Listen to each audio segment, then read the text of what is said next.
Hey YouTube, this is Homebrew with Christian, and today we're gonna discuss how to transfer a fermented beer into its lager bottle.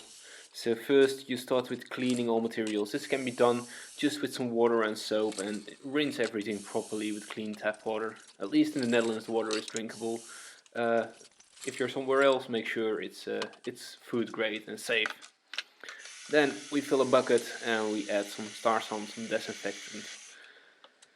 I disinfect everything, so all the hoses, everything in touch with the beer will be disinfected. Make sure you do this properly. And then to disinfect the jar, in my case the glass jar, I just siphon some over into this jar.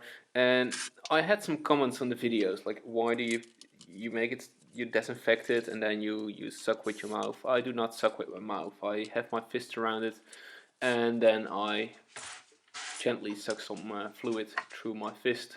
I'm sure I'm not in contact with my mouth.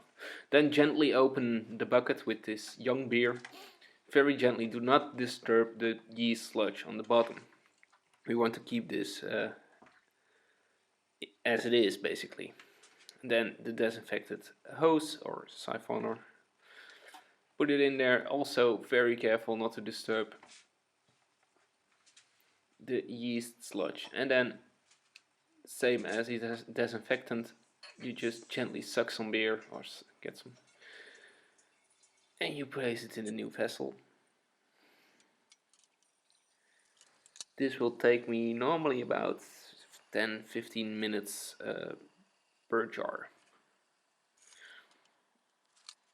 And as you can see, there is quite some sludge on the bottom. You can use this for a new beer, so you can immediately pour some beer on it. You can even store it in the fridge, but be careful. You should be careful not to contaminate it.